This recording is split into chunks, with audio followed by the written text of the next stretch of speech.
प्रेक्षकांनो, आज ठिपक्याची रांगोळी छान दाखवले. अगदी एंटरटेनमेंटच एंटरटेनमेंट आहे. ही अप्पू मोठ्या-मोठ्याने रडत असते. आपण बघितलं, दादा म्हणत असतात, "काय रे, काय झालं शशांक?" शशांक बाहेर येतोय आणि म्हणतोय, "दादा, मला खरंच माहित नाही ती का रडतीये. तिला विचारलं मी घड्याळ सापडलं का, तर ती रडायला लागली. म्हणजे मला नेमकं कारण माहीत नाहीये दादा." आता माई म्हणतात, "मला माहिती अप्पू का रडतीये." "अरे शशांक, तुझं घड्याळ ना माझ्याकडून तुटलं." शशांक तो, "काय, माझं घड्याळ तुटलं?" विठू बाबा म्हणतात, "नाही रे नाही, माईची काही चूक नाहीये, माझ्या हातून तुटलं." शशांक तो, "बाबा." आता सुवाई म्हणतात, "नाही नाही, अरे हे खोटं बोलताय आणि माई पण खोटं बोलताय. अरे तुझं घड्याळ ना माझ्या हातूनच तुटलं रे. अरे मी तुला म्हटलं नव्हतं का की मी तुझं घड्याळ शोधून ठेवते. मला सापडलं रे, मी ह्यांना द्यायला गेले तर माझ्या हातून पडलं." आता हे एकमेकांवर आरोप घेताय, तर अप्पू तिथे येते आणि म्हणते, "खडूस, हे सगळेजण ना खोटं बोलताय. तुझं घड्याळ ना खडूस माझ्या हातून तुटलं. तुझी खरी कल्प्रेट मी आहे. तुम्ही सगळे खोटं बोलू नका रे." अप्पू म्हणत असते, "हे सगळे माझ्यासाठी खोटं बोलताय तुझ्याशी खडूस." माई म्हणतात, "नाही रे नाही, अरे ती मुद्दाम घेतीये स्वतःवर. तू आमच्यावर चिडशील ना, तू नाराज होशील म्हणून ती आळ घेतीये. ते घड्याळ ना माझ्या हातून तुटलंय." विठू बाबा म्हणतात, "नाही रे, माझ्या हातून तुटलंय." आता सगळे मी मी मी मी करायला लागतात. तेव्हा दादा काका यांच्यावर ओरडतात, "गप्प बसा सगळे." आता पुन्हा अप्पू मध्ये बोलायला जाते, तेव्हा दादा म्हणतात, "गप्प बसायला सांगितलं ना, गप्प बसायचं." आता ह्या प्रकरणाचा छडा मी लावणार. कोणी घड्याळ तोडलं, काय झालं, हे सगळं कोर्ट ठरवेल आता. माई म्हणतात, "काहीतरीच काय, एवढ्या छोट्या गोष्टीसाठी कोर्ट कचेऱ्या कशाला करायच्या, घरातल्या गोष्टी आहेत ना या." आता प्रेक्षकांनो, त्यांनी मस्त कोर्टाचं सेटअप बिटअप इथे मस्त लावलाय. पन्ना काकू झालीये शशांकची वकील आणि कुकी झालाय अप्पूचा वकील. निखिल आणि अमेय हाताखाली आहेत जज साहेबांच्या. आता निखिलने काहीतरी दिलंय, पन्ना काकूने सुरुवात केली आहे. तर जज साहेब, ही केस आहे एका बायकोच्या बेजबाबदारपणाची. माझे अशील प्रख्यात सायंटिस्ट शशांक कानेटकर यांना प्रचंड मानसिक त्रास सहन करावा लागलेला आहे. त्यांच्या भावनांची हे झाली आहे." सुवाई म्हणतात, "पायमल्ली." आता पन्ना काकू म्हणतात, "हां, पायमल्ली झाली आहे. माझी कोर्टाला विनंती आहे की आरोपीला कठोरातली कठोरात शिक्षा द्या आणि माझ्या अशिलावर सहानुभूतीची फुंकर घाला." अप्पू म्हणते, "पन्ना काकू." आता पन्ना काकू म्हणते, "मी काकू बेकू नाहीये, मी ॲडव्होकेट अपर्णा कानेटकर." अप्पू म्हणते, "मला शिक्षा का?"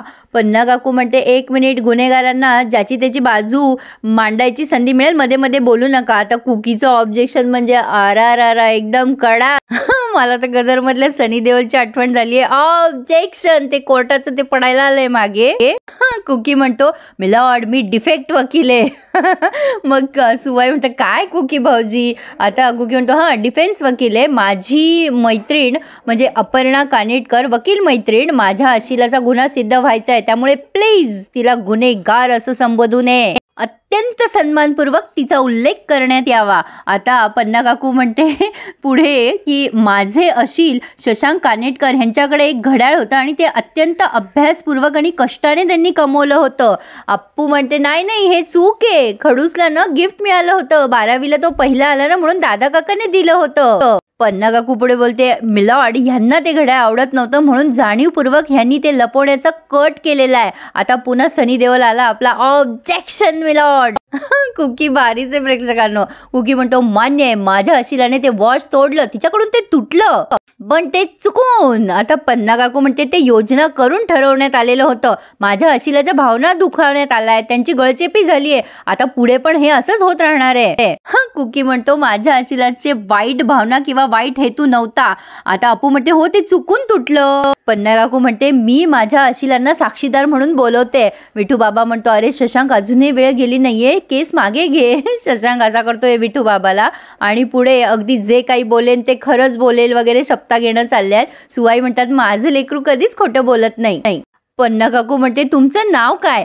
अप्पू म्हणते, "ए पन्ना काकू, काय ग, तुला त्याचं नाव पण माहिती नाहीये?" आणि सगळेच जण हसायला लागतात. दादा काका म्हणताय, "ऑर्डर." तर आता पुढे शशांक विठ्ठल कानेटकर बोलतायत, पण पन्ना काकू म्हणते, "ह्या आरोपी तुमच्या कोण?" आता शशांक म्हणतो, "ती धर्मपत्नी आहे माझी." पन्ना काकू म्हणते की तुमच्या बायकोने, धर्मपत्नीने तुमचं घड्याळ तोडलं ना, ते चोरी केलं ना आधी त्यांनी." आता कुकी म्हणतो, "ऑब्जेक्शन." एकदम सनी देओल घुसला आणि म्हणतो, "आपल्या घरात असं कोणी चोरी करत नसतं."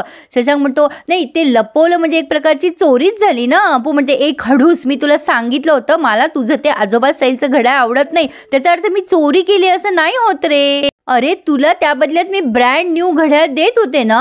आता पन्ना काकू म्हणते यांनी ते घड्याळ लपवलं कारण ह्यांना ते आवडत नव्हतं म्हणून. यांनी चोरलं, ते तोडलं. माझ्या अशिलांच्या भावनांचा निर्घृणपणे खून करण्यात आलाय, खून. पुन्हा कुकीच्या अंगात सनी देओल घुसलाय. Objection milord, objection. माझ्या अशिलाने ते घड्याळ लपवलं कारण त्यांना काळजी होती की प्रतिवादी शशांक कानेटकर नवीन पद्धतीचं वॉच घेतील, म्हणून त्यांनी ते घड्याळ लपवलं. याचा अर्थ काय आहे? माझ्या अशिलाला कोणालाही दुखवायचं नव्हतं. पन्ना काकू म्हणते मग त्यांनी ते घड्याळ का तोडलं? अप्पू म्हणते नाही तोडलं मी, ते मुद्दाम नाही केलं, ते चुकून पडलंय. आता विठू बाबा आलाय साक्ष द्यायला की माझ्या हाताने घड्याळ तोडलंय मी, मला बोलू द्या. आता दादा काकांनी बोलवलंय त्यांना त्या कोर्टाच्या याच्यात. आता कुकी एकदम ड्रॅमॅटिक पद्धतीने प्रश्न विचारतोय. मिस्टर विठ्ठल कानेटकर, तुम्ही कबूल केलं ना तुमच्या हातून ते वॉच पडलंय? केव्हा, कधी, कसं पडलं? मिठू बाबा म्हणतो असं पडलं. आता कुकी म्हणतो सविस्तर सांगा विठ्ठल कानेटकर, कधी पडलं, केव्हा पडलं, कसं पडलं, नीट सांगा. तर विठू बाबा सांगतो जस्ट साहेब आम्ही किचनमध्ये बसलो तेव्हा ही अप्पू आली, तिने घड्याळ आणलं होतं शशांकचं आणि मग तिने ते माईकडे दिलं, मग माईने माझ्याकडे दिलं. पन्ना काकू लगेच म्हणते लपवायला दिलं म्हणजे कोणापासून? एक्झॅक्टली, माझ्या अशिलाचं घड्याळ लपवण्यात आलं मुद्दाम. याला कायद्याच्या भाषेत चोरीच म्हणतात. अप्पू म्हणते नाही ग पन्ना काकू, मी नाही केली चोरी, मी सांगते ना मी ते वॉच लपवलं होतं. विठू बाबा म्हणतो हो तिने आमच्याकडे आणून दिलं पण ते माझ्या हातून पडलं. शशांक ओरडतो आणि म्हणतो ते कधीच दुरुस्त होऊ शकणार नाहीये बाबा. आता पुन्हा कुकी म्हणतो ऑब्जेक्शन मिलॉर्ड, आत्ताच विठ्ठल कानेटकरांनी कबूल केले की ते वॉच ह्यांच्याच हातून पडलंय, मग माझी अशील गुन्हेगार कशी? आता पन्ना काकू म्हणते कारण तिचा हेतूच वाईट होता, हा घातपात अपघात व्हावा असंच तिला वाटत होतं. खरा आरोपी अपूर्वा कानेटकरच आहे, तिला मोठ्यातली मोठी शिक्षा द्या. अप्पू म्हणते हो मी आहे गुन्हेगार, ती चूक होती ना, मी मुद्दाम नाही केलं. कुकी म्हणतो नको रे बाळा नको, तू मान्य करू नकोस, आपण लढू ही केस, वरच्या कोर्टात जाऊ, दुर्गा हत्याकडे लढू आपण. अप्पू म्हणते इट्स ओके कुकी, मला बोलू दे रे, मला बोलायचंय. आता अप्पू म्हणते माय लॉर्ड जज सर, मला मान्य आहे की खडूसचं ते घड्याळ मला आवडत नव्हतं, पण ते घड्याळ खडूसाठी किती इम्पॉर्टंट आहे ही गोष्ट मला माहित नव्हती, म्हणून मी ते नवीन घड्याळ देत होते ना त्याला.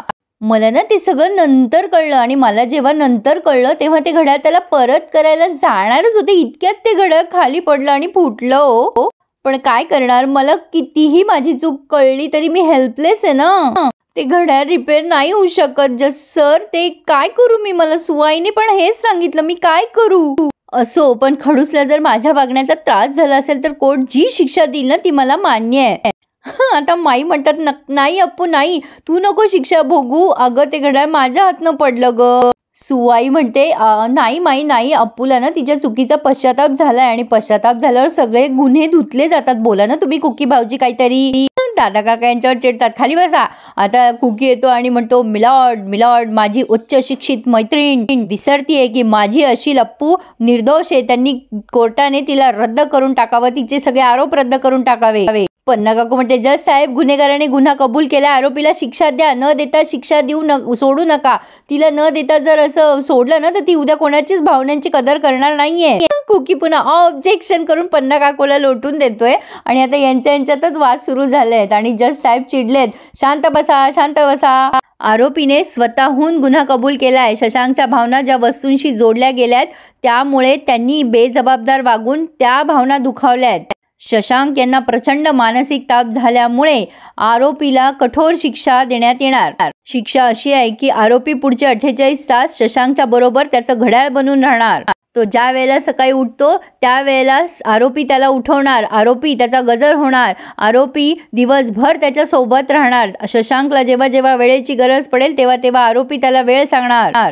हीच शिक्षा असणार आहे आरोपीची. आता माई तिथे येत आहेत आणि म्हणतात अहो साहेब असं करू नका हो. शशांक फार खुश झालाय. अप्पू बिचारी कसं तरी तोंड करतीये कसं करतीये बघा ना. आता माई म्हणतात की मी हात जोडते, पाया पडते तुमच्या, माझ्या सुनेवर दया करा हो, इतकी कठोर शिक्षा नका देऊ, अहो गरोदर आहे हो ती. आता माई रडतच असतात प्रेक्षकांनो, तर हे माईंचं स्वप्न आहे. अरे देवा.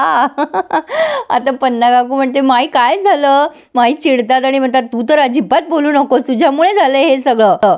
पन्ना काकू म्हणते अहो मी काय केलंय, तुम्ही ओरडत होतात ना म्हणून जागं केलं मी तुम्हाला. काय झालं माई, काय झालं तुम्हाला? माई म्हणतात, अगं कोर्ट संपलं का? पन्ना काकू म्हणते, कसलं कोर्ट? अहो दादा काका कोर्टाचं बोलत होते ते आठवलं की काय तुम्हाला? माई म्हणतात, नाही गं, मला स्वप्न पडलं. आणि माई त्यांचं स्वप्न पन्ना काकूला सांगतात, त्यामुळे पन्ना काकू हसायला लागतात. मनी वसे ते स्वप्नी दिसे, असं झालं बिचाऱ्या माईंचं. आता पन्ना काकू म्हणतात, अहो माई नका काळजी करू, आपलं घर आहे. आता तेवढ्या तिथे एक माणूस आलाय आणि विठूबाबांसाठी बोलवतोय विठूबाबांना. विठूबाबा आलेत बाहेर आणि म्हणतात, आणलं का तुम्ही? ते म्हणतात, हो आणलंच आहे, पण आता पडू देऊ नका खाली. विठूबाबा अप्पूला बोलवतो. अप्पू म्हणते, काय झालं विठूबाबा? आणि शशांक कुठे विचारतोय तो. अप्पू म्हणते, तो फ्रेश व्हायला गेलाय. आणि शशांकचं घड्याळ रिपेअर करून विठूबाबाने अप्पूच्या हातात दिलंय. अप्पू खूप खुश झाली आहे. ती म्हणते, अरे वा विठूबाबा, थँक्यू सो मच रे, हे नीट झालं सुद्धा.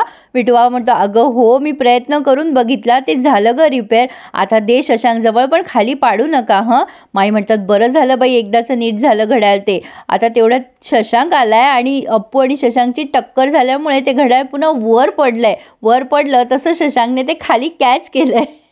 ते जीवाच्या आत आहे. आता बिचारा अप्पूसारखं 2 जीवाचं झालंय असं म्हणायला हरकत नाहीये. आणि फायनली शशांकचं घड्याळ नीट झालं. छान दाखवलं प्रेक्षकांनो त्यांनी. ते आपल्याला एंटरटेन करायचा बराच प्रयत्न करताय, पण काय आहे ना, कथानक पुढे सरकत नाहीये, त्यामुळे जरासं कंटाळवाणं वाटतं. पण असो, खरंच छान दाखवलं. आता पुढे आपण बघणार आहोत की अप्पू मॅडमला भल्या रात्री उंदीर दिसलाय. शशांकला तिने उठवलंय आणि शशांक म्हणतो, खरंच तुला उंदीर दिसला अपूर्वा? तेव्हा अप्पू म्हणते, माझ्या डोळ्यात दिसेल तुला आता तो. अरे खरंच उंदीर होता बाबा. आता प्रेक्षकांनो, वाट आहे गणपती बाप्पाच्या आगमनाची, म्हणून कदाचित उंदीर मामा आले असावे त्यांच्या घरी. तर प्रेक्षकांनो, कसा वाटला रिव्ह्यू मला नक्की कळवा आणि प्लीज चॅनलला सबस्क्राईब करायला विसरू नका हो. Please subscribe my channel and enjoy my all reviews. धन्यवाद.